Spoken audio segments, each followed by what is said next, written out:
Chaque année, les sapeurs-pompiers de France rendent hommage à leurs collègues victimes du devoir lors de la journée nationale des sapeurs-pompiers. C'est également l'occasion de saluer le travail et l'engagement de celles et ceux qui protègent la population. Le message fort du ministre de l'Intérieur et que j'ai relayé avec beaucoup de plaisir, c'est la reconnaissance de la nation pour cet engagement quotidien, pour ce courage qui n'est pas sans risque. Nous avons lu le nom de la douzaine de pompiers morts au feu ou morts en service commandé. Et donc tout cela n'est pas anodin et il faut au moins une fois par an pouvoir leur rendre cette reconnaissance de la nation. Lors de la cérémonie officielle dans le jardin de la Cité du Vitrail, 5 médailles d'honneur ont été remises, ainsi que la promotion du capitaine Fabrice Dolon au grade de commandant. Ce que ça signifie, c'est que c'est certainement le dernier grade de ma carrière. Et j'ai commencé sapeur, j'ai fait tous les grades dans le métier de pompier aujourd'hui. Donc j'aurais jamais imaginé quand j'ai commencé à un moment l'avoir sur moi.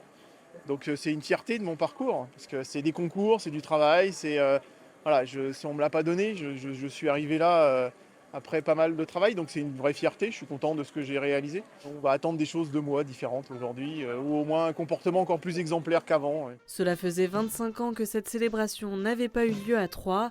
Pour l'occasion, le corps des sapeurs-pompiers de l'Aube a défilé sur le quai d'Ampierre. Je pense qu'il y a eu beaucoup de fierté pour les équipes de défiler à pied, de montrer aussi nos moyens matériels. C'est ce lien avec la population, c'est leur montrer les femmes et les hommes qui composent les sapeurs-pompiers, nos jeunes sapeurs-pompiers, nos anciens, nos personnels administratifs et techniques du service départemental, et puis tous les moyens que nous allouent nos collectivités, des moyens courants, les ambulances, mais également on a présenté nos moyens plus spécialisés.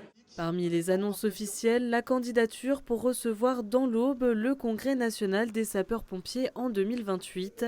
Cette journée, certes festive, a permis également de décliner les enjeux à traiter dans les années à venir. C'est bien sûr les conséquences du réchauffement climatique. Il faut s'y préparer, il faut aussi adapter. Le schéma départemental d'analyse et de couverture des risques pour l'Aube dans les 5 ans à venir est centré sur ces risques nouveaux pour lesquels il faut bien informer nos concitoyens et aussi bien sûr se préparer avec les matériels et les pratiques adaptées. Après la cérémonie, le défilé et les discours, la journée a continué à l'état-major à Troyes pour faire découvrir le métier et l'engagement des sapeurs-pompiers au grand public.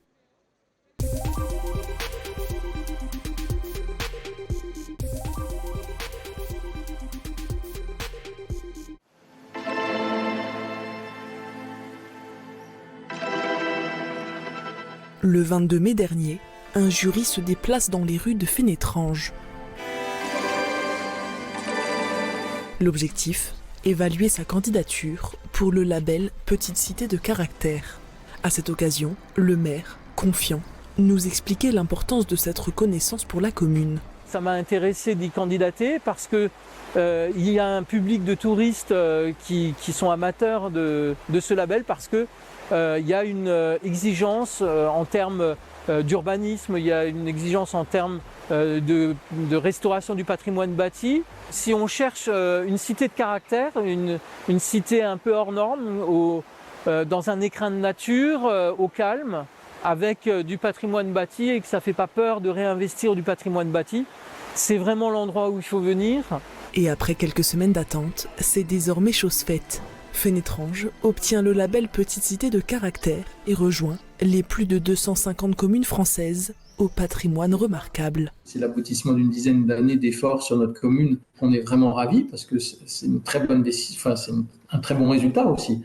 Donc voilà, on a vraiment sur la première tentative réussi à atteindre le label tout de suite. Bientôt, de nouveaux panneaux feront leur apparition et mettront cette petite commune dans la liste des plus beaux patrimoines de France.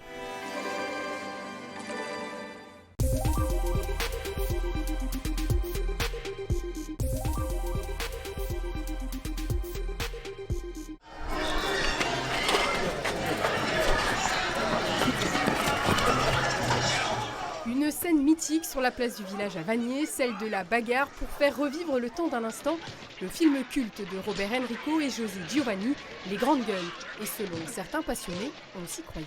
J'ai fait combien 840 km pour la fête des Grandes Gueules et je ne le regrette pas, on s'y croirait vraiment. Je suis amoureux de ce film depuis que je l'ai vu, depuis ma tendre enfance. Et chaque fois qu'il y a une manifestation par rapport aux Grandes Gueules, j'essaie d'être présent. Oui, c'était pas mal, j'ai trouvé, surtout au début, le démarrage avec Michel Constantin, quand il dit touche pas bonhomme. J'ai adoré le démarrage quand il a lancé l'engin là avec le poids. Et après le reste c'était pas mal aussi qui suivait. Avec le bruitage de film en même temps, c'était assez bien.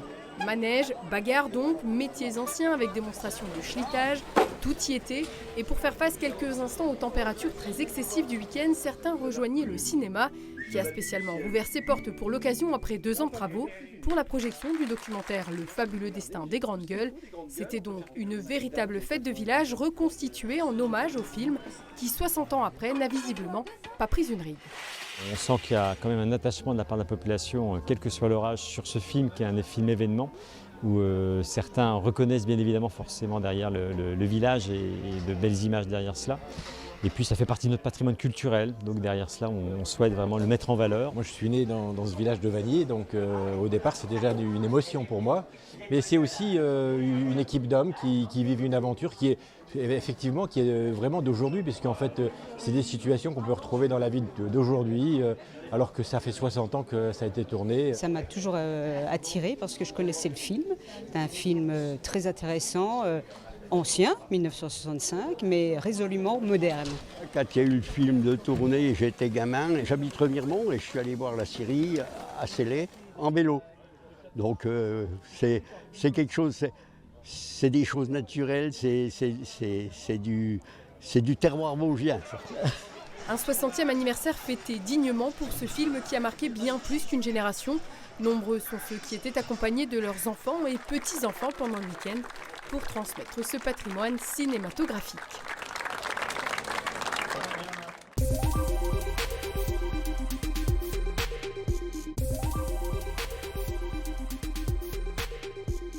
À Marsal, pas besoin de potions magiques pour voyager dans le temps.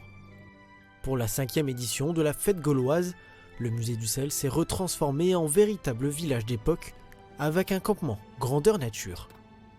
Seulement voilà, cette année, les Romains ont décidé d'envahir cet événement d'irréductibles Gaulois. En ouverture, défilé en armes et présentation des troupes, cuirasses étincelantes, braies bien nouées, le tout au garde à vous. Ce qu'on présente ici, c'est plusieurs choses. On expose d'abord le matériel militaire à proprement parler, donc offensif et défensif. Donc comment le soldat se bat et comment il se protège. Mais il ne faut pas oublier aussi que l'armée romaine, c'est une communauté. Ce sont des êtres humains, c'est-à-dire qu'ils ont leurs propres besoins, ils ont leurs propres habitudes sociales et leurs propres pratiques. 5 associations de reconstitution, un musée venu de Belgique. Il y en a eu pour tous les métiers et pour tous les goûts. D'ailleurs, en parlant de goût, il ne faudrait surtout pas oublier l'heure du banquet. Avant ça, place à la recette et chacun son ingrédient secret. Beaucoup de légumes, beaucoup de porc. Tout ce qui était autre viande que le porc ou le poulet, c'était pas trop bien considéré parce qu'il pouvait avoir des maladies ou autres.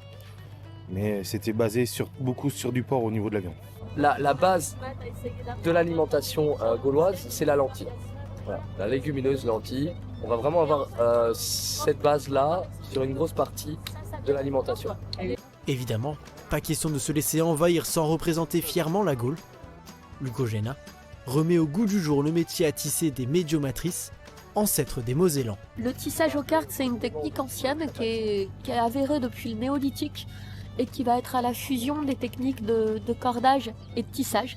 Donc on va juxtaposer des cordes avec un enfilage particulier dans des cartes perforées qu'on va ensuite lier ensemble par un fil de trame. Un tissage de ce type, donc ça a une vraie solidité qui avait son utilité probablement. Au terme de ce week-end historique, une chose est sûre, Gaulois ou Romains, tous sont repartis conquis par tout Atis.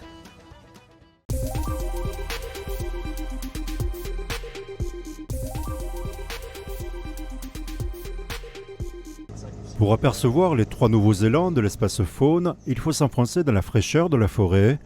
Un mâle et des jumeaux sont nés en mai dernier de 2 femelles différentes.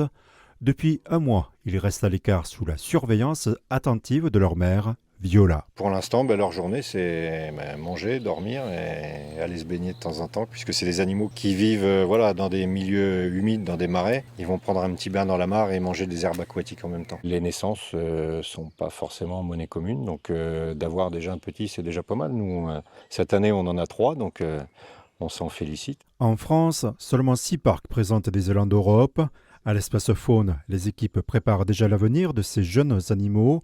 L'objectif est d'éviter la consanguinité et de réguler les naissances en fonction des capacités d'accueil. On cherche bien sûr une solution pour les placer. On ne veut pas tomber dans un système où on serait obligé d'abattre des animaux parce qu'on se retrouve en surpopulation.